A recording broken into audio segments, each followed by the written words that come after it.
qofna ku ceebeysan qalad maalin uun ka dhacay. Wiil dhalinyaro ah oo marti ku ah xaflad aqalgal aroos ah ayaa shayada kore ka arkay macalinkiisa dugsiga hoose u soo dhigay muddo laga joogo 35 sano. Ardayga ayaa fadhiga inta ka istaagay una dhaqaaqay dhanka macalinka isagoo faraxsan aadna u dhoola cadeynaya xiisana u qabo macalinkiisa oo aan la qiyaasi karinin. Si qadarin leh ayuu u salaamay kuna yiri isagoo xushmad dareensiinaya macalinkiisa, "Ustaad, miyaa xasuusan kartaa aniga qofkaan ahay?" Macalinkii ayaa ku yiri, "Maya wiilkaygiiyow." Ardaygii ayaa ugu jawaabay macalinkiisa, "See baadan iyo xasuusan macalin, waxaan ahay ardaygii saacadda ka xaday saaxiibkii ay isku kursiga ahaayeen. Waxaan xasuustaa in saaxiibkay uu ooyay adigana aad dhammaan ardaydaad ku tiri indhaha isku qabta darbigana madaxa saara.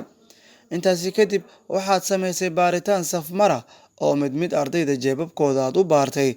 Markii aad igu timidna jeebkayga waxaad ka soo saartay saacaddii, kadibna waxaad sii wadatay baaristii ilaa aad ka dhammayso. Waxaan xasuustaa intaasi kadib inaad nagu amartay inaan kuraasteennan dib ugu laabanno, anigoo ka walwalsan inaad i kashifto sidaasna aan ku ceeboobo. Hase yeeshee wiilkii ayaa saacadda siisay adigoon sheegin qofka jeebkiisa laga soo saaray.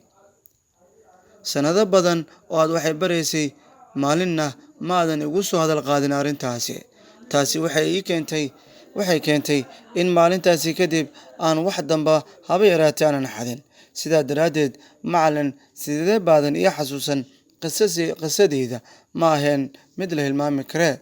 Macalinkii ayaa ku jawaabay, "Haa, waa qiso dhaba oo aan la hilmaami karaynin. Waxaana go'aansaday inaan idin baaro adinkoo indhihiina isku haya. Laakiin waxaad ilowsan tahay in aniga qudhayda indhahayga isku xirnaayeen markii jeebabkiina aan baarayay. Sidaa daraaddeed ma garan karin qofka jeebkiisa laga helay saacadda la xaday.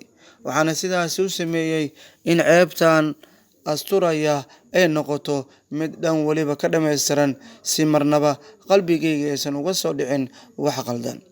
Haddaba qisadani waxaa mar walba laga faa'iidayaa in qofnaadan ku ceebeysan qalad mar uun ka dhacay in aad ka saxda mooye. Qisadan waxaa turjumay Ustaad Aweys Xasan Maxamed. Waxaan idin socodsiinayay anigoo ah wariyaha arrimaha bulshada Gacal Ayman. Si sheekadan iyo sheekooyin kale aad u xiiso badan aad u heshaan, fadlan subscribe saar channelkan YouTube-ka ku leeyahay ee Gacal Ayman.